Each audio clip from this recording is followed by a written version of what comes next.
Vivisection is both cruel and unnecessary. And as is usual in these programs, the sides won't be represented by skillful debaters, but by films. Films made quite independently of each other and using technical, design and production facilities provided by the BBC. Both filmmakers have, however, retained complete editorial control, the power to decide how much to appeal to reason or to emotion, how explicit to make their portrayals of vivisection, the technical word for the dissection and treatment of living animals for the purposes of scientific research. The first film that you're going to see, A Position Decided by the Toss of a Coin, was made by Caroline Richmond, a former medical researcher and now a scientific journalist. It presents the case for vivisection.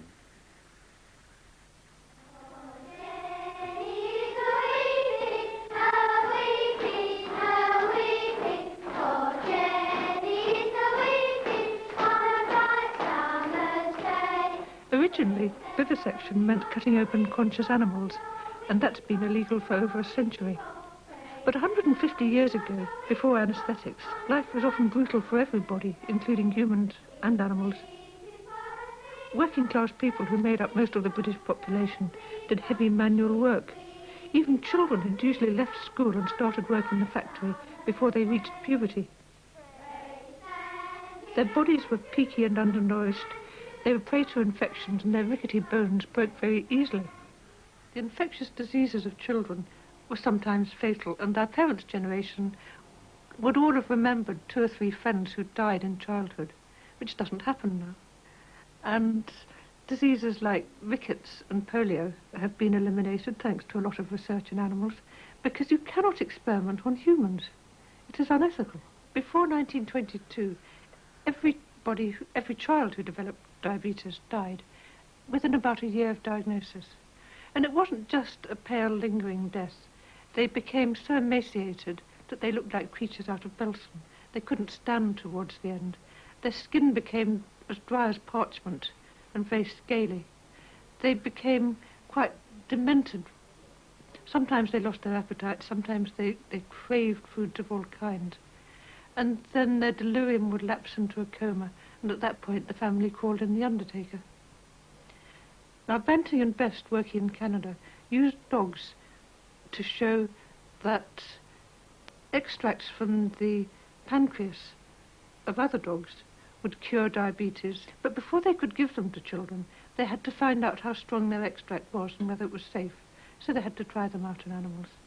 And even now, every batch of insulin that is ever manufactured, even being manufactured by modern genetic engineering techniques, has to be tested on mice. The mice are given different doses. Too much insulin causes a convulsion, and finding out the level that causes that convulsion gives you an index of the strength of the insulin. And that's the only reason now that diabetics can live.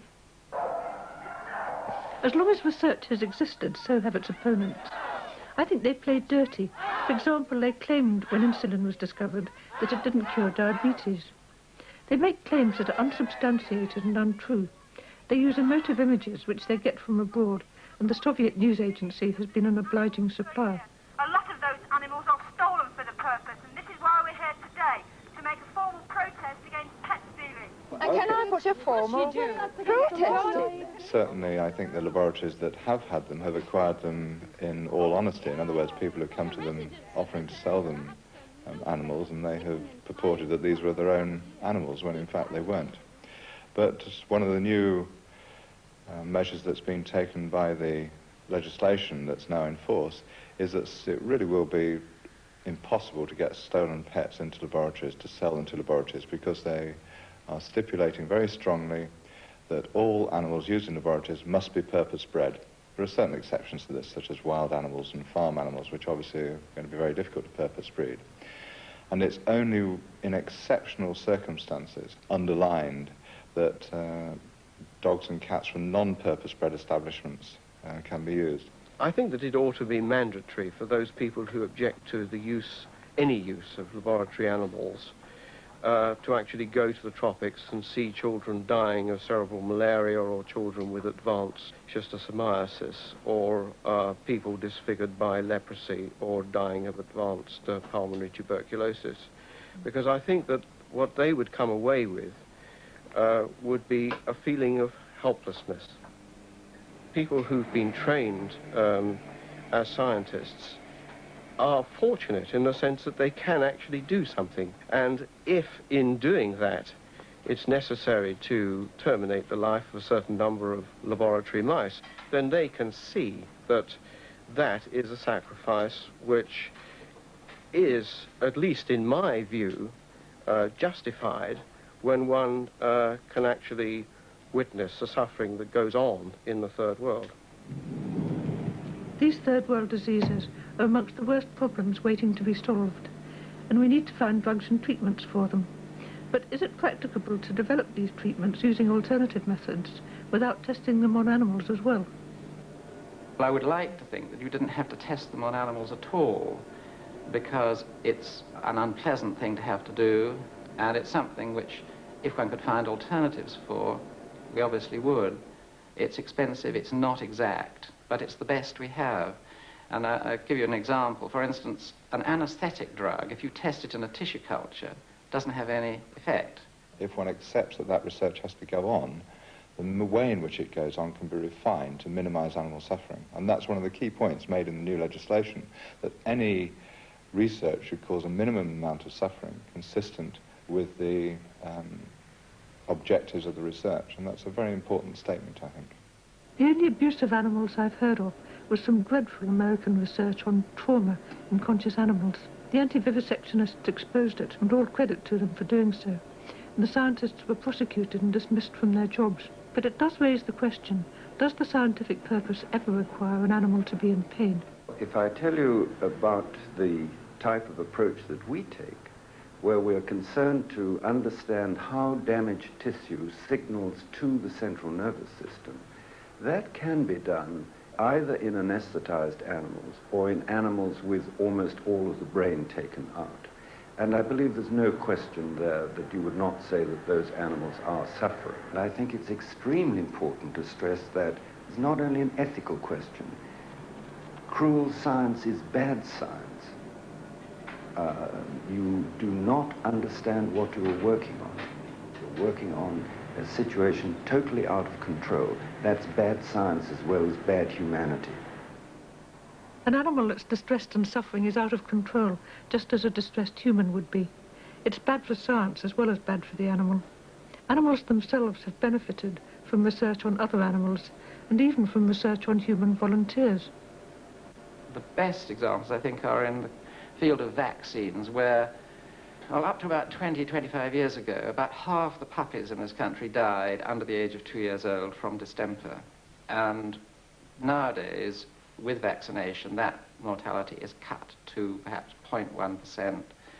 That work was nearly all done on ferrets, so that although dogs have benefited, the work was done mostly on ferrets. The ferrets have benefited too, incidentally, but not to the same extent as the dog. Can you tell me what changes you've seen that have been made possible by experimental work on animals? Yes, well, first of all, antibiotic therapy. I mean, this has radically changed modern medical treatment. I think the developments in the last 30 years of the treatment of leukemia and of cancer, great changes, none of which I think could have been done without the help of animal experimental work. And for example, some of the new drugs that we can thank animals for are the new drugs for ulcers and high blood pressure. First of all, they're tested in animals to see how long they last in the body, whether they're safe, whether the dose that works is much smaller than the dangerous dose, and so on. Ever since the thalidomide disaster, everything is tested in animals to make sure it's safe in pregnancy. And if it's not, then it's not given to pregnant women. And we haven't had another thalidomide tragedy because of animal tests.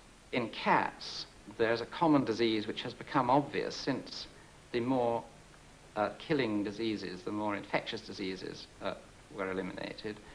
And this is so-called feline leukemia, which is again a virus. And the big work on that was done at the veterinary school at Glasgow. And as a result of that work, the United States National Institutes of Health have given the veterinary school a very large sum of money, I believe $2 million, for further work to develop a vaccine against human leukemia.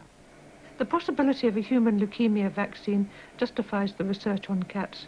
I think few people would disagree with that. But what about the more contentious areas, like research on cosmetics and toiletries? I think people tend to interpret cosmetics as being beautifying preparation, but they form a wider base than that. They cover shampoos and toothpaste and many sorts of deodorants. Do you think it's good animal welfare to test shampoos in the eyes of animals? Well, it obviously isn't for the animals, but man is an animal as well, remember, and I think it is important that any shampoo that's marketed should have been tested before it's marketed. Now, these tests are going to involve in vitro tests, test tube tests, as well as animal tests. And what we don't want is children getting shampoo in their eyes and then subsequently going blind. The other thing that people tend to forget is there are people with port wine stains who have them removed, or people with burns who are disfigured, who rely on the use of cosmetics to go out and mix in society. Otherwise they'd feel so terrible with these scars that they have, they'd stay inside all the time. So cosmetics does have a therapeutic and medical use, as well as simply a beautifying use. A regular target for protest has been the Ministry of Defence establishment at Porton Down. Recently, live animals were used there in weapons testing. The hardest thing for anyone to justify is military research. This is an area where the protest is the most vociferous and violent. None of the doctors and scientists we spoke to would want to be associated with it, though none of them has ever had to deal with patients poisoned with mustard gas or wounded soldiers on a battlefield. How many animals were shot, and how does this compare with soldiers who've been killed in wars and civil disturbances? Well, it was a pretty small number of animals, and of course they were anaesthetized. Oh, I see. They were anaesthetized. They anaesthetized them, shot, and then they wanted to examine the extent of the damage which these sort of bullets would produce. After the Falklands War, there was a fairly close investigation in which people compared the quality of treatment which had been given to the British troops and that which had been given to the Argentinian troops. And I mean, there was just no comparison in the quality of medical care. And this is partly because of the knowledge that our people had of the nature of these injuries. Once the chap actually reached medical care, his chances of dying were remarkably small. But going back to shooting at anaesthetized animals with high-velocity rifles, it still would strike many people as being in poor taste. And I wondered how you felt... Well, in poor taste, yes, I think it is. It isn't a thing any of us would like doing. But, you know, when you're faced with your men coming in with wounds which have been inflicted by those sort of bullets, you've got to look after them best you can. You want to know as much as you possibly can about the nature of those wounds. I think animals have as many rights in a way as we give them, because it's a very arbitrary thing to talk about animal rights. I think, if you like, humans have certain rights to a healthy life, and so do our farm pets and our domestic pets. I'm not after the pursuit of stature as a scientist so much as the pursuit of doing something which is useful to mankind. That may sound very pretty, but I think everybody has to ask certain moral questions about their work, and it's quite clear to me that that is my moral stance. I think people forget just how cruel disease is to human beings. And we don't see poliomyelitis now because we can protect our children against poliomyelitis with vaccine. But every batch of vaccine that is issued has to be tested. You can't be certain that it isn't neurotoxic nerve, that it doesn't poison the nervous system unless you test it. And you have to do this in mice. I mean, do you expect me to do it in children?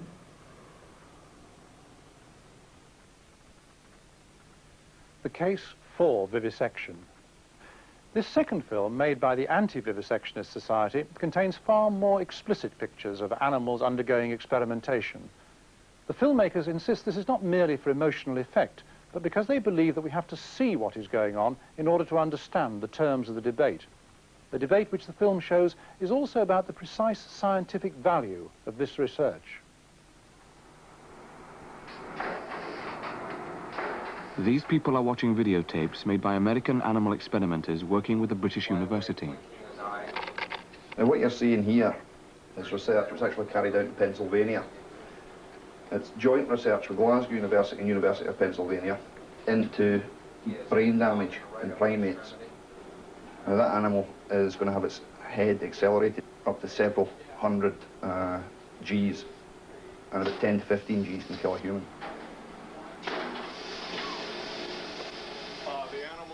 Anti-vivisectionists are often portrayed by the media as a lunatic fringe who are incapable of accepting the necessities of scientific research. The animal's head had to be put in a casement before it was put in the accelerating device. And the casement was made of dental stone. And baboons tend to have rather hairy heads. The dental stone is set to the hair in the head. The only way to release it from that was to wallop them with a hammer. Now that's animals that have already been brain damaged, and they're trying to do extremely delicate autopsies on the brain tissue. And then they thump them with a hammer up to 100 times before they remove the helmet.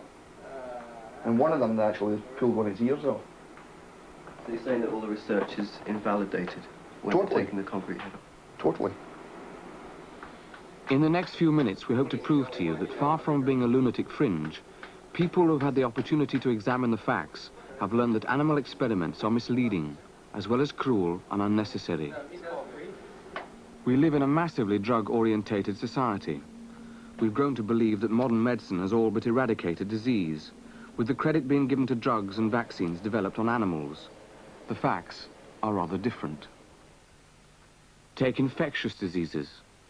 The death rate from TB had already dropped dramatically by the time drug therapy and vaccines were widely in use.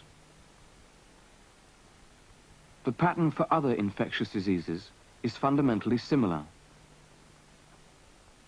The historical evidence shows that since Victorian times, the death rates from diseases like diphtheria, measles, polio, whooping cough, and many others had fallen by 90% before antibiotics and widespread immunization.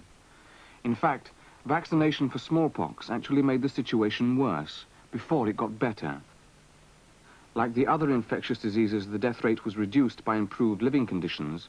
Drugs had very little to do with it, compared to nutrition, sanitation, and personal hygiene. But the millions of animals that died for those drugs and vaccines are today replaced by millions more. And it's not just drugs. All kinds of institutions experiment, from the government to commercial institutions, public health laboratories, Ministry of Defence, manufacturers of household goods, cosmetics, toiletries, the tobacco industry, universities. This is the Department of Experimental Psychology, which looks like a normal modern monstrosity of a building from the outside. Passers-by won't know, however, that level F of this building, the top floor, is where they keep their experimental animals, monkeys, cats, higher mammals. There are over 20,000 licensed experimenters and about 500 laboratories in this country. All vivisection laboratories are very security conscious. They go to great lengths to keep their activities out of the public eye. No one has the right to enter a laboratory to see what's going on, not even an RSPCA inspector or an MP. I would say it's the most secretive area in the whole of the university. The big secret which the experimenters want to keep hidden from the public is awareness that the difference between humans and other animals invalidates their work. This is the basic scientific flaw of species differences. You can give a mouse cancer, but it will only tell you about cancer in mice. You can mutilate a pig's skin with chemicals, but you won't learn the effect on human skin. You can never be finally confident that anything you do to an animal will have the same effect on us. If you gave a guinea pig penicillin, it would simply die. Some people could be seen as victims of species differences. The heart drug, Iraldin, was withdrawn after it was suspected of having caused serious lung, eye, stomach, and skin damage to thousands of people. It had been fully tested on animals, but even after the disaster, researchers were still unable to reproduce all the side effects in laboratory animals. Anything that you or I might come into contact with, anything we might possibly eat or drink is tested on an animal at some time or another. Everything for your car, brake fluid, antifreeze, all kinds of household products, cosmetics, tobacco, alcohol. But are there really alternatives? For instance, the development and testing of a drug usually means testing tens of thousands of chemical compounds. Around 80% of the 3.5 million animals that die each year in British laboratories die in drug-related research and testing. That many animals are an enormous expense. Financial pressure is leading to the adoption of alternative techniques like computer modeling of drug compounds and how they will work in our bodies. What we're looking at here is a small molecule, one of the thyroid hormones in orange, and one of its receptor proteins in blue. What I'm able to do here is move either both the hormone and its receptor, or move just the hormone itself. In so doing, I can model how the small molecule interacts with the protein receptor to determine what fits and what doesn't fit.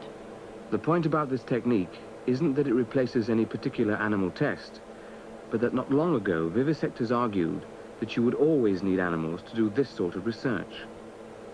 Financial pressure means that yesterday's scientific truth is today's scientific fallacy. In general terms, it may take up to 100,000 compounds that have to be made to find every new drug molecule. Using a more rational approach, one may only have to make 10,000, 20,000 compounds. So there's a very significant reduction in the number of compounds which have to be tested. Computer modeling is only one alternative technique. Vivisectors always argue that alternatives have their limitations, that you need a whole body to make a test. Their problem is that they use the wrong body and still ignore the dangers of species differences.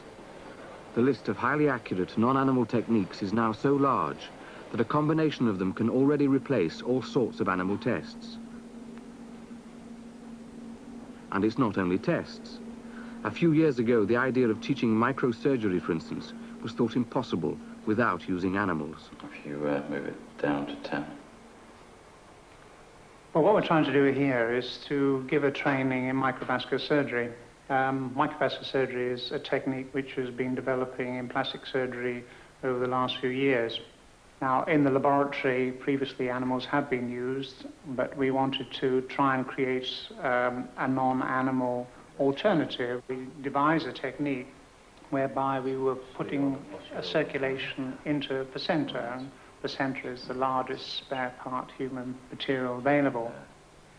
Surgical training, cancer screening, safety testing, analytical techniques, computer modeling, tissue cultures, clinical studies. It would take hours to describe all the alternatives available. If scientists need to find an alternative, they can. But finally, it's also a moral argument.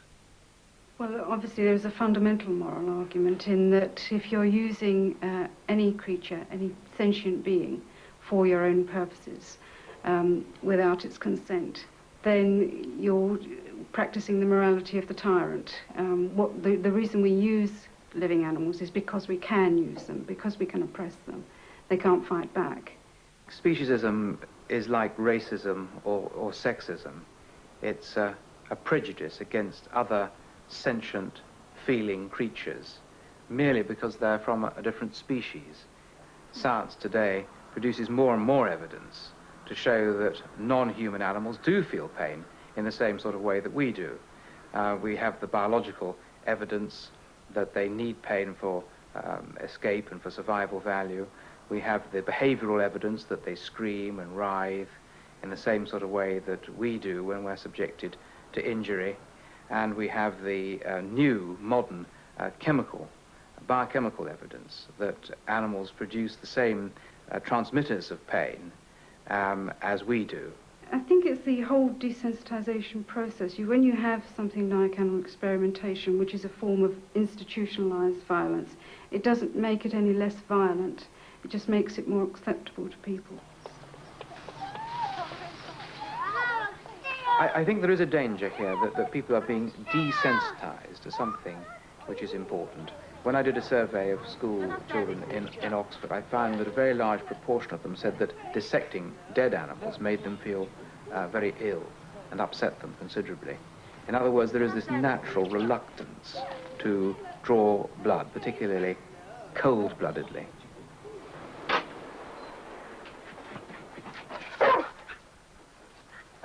In an ideal world, the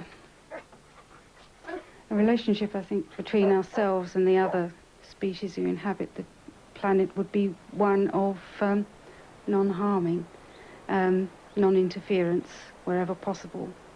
At the moment, it's a very exploitative and a very violent relationship between ourselves and the rest of the planet. I think what we have to see is the members of other species as something more than just a them and us situation. We have to remember that we actually share the one planet. We're all on it together. We're all in the same house, and our relationship with them should be one of non-harming. It's a question of how we behave towards not just each other, but the rest of the planet. If we behave badly towards the environment, to other species on the planet, it does eventually reflect badly for human beings. We've become less arrogant as a species, although we still remain very arrogant as a species. Nevertheless, we're gradually beginning to get ourselves into perspective. We're not the only inhabitants of the Earth. There are many other species here. There is a very important, I think, moral principle here, and that is that man must remain conscious of where he stands in the order of creation. What's going on here? She doesn't look the least bit. There she goes. There she goes. She's on TV, holding her monkey. Yes, I don't think these people should be regarded as any exception. I think that we can safely say that if someone is going into a laboratory and doing something like that every day, they have got to become desensitized. There's no reason to suspect that these people are any different from other researchers in other parts of the world. I think something you said was very interesting, how the documents, the official documents that come out of laboratories are all very much sanitized. And people don't actually realize what those words mean. They don't see what's going on. It's a case of a picture telling 1,000 words.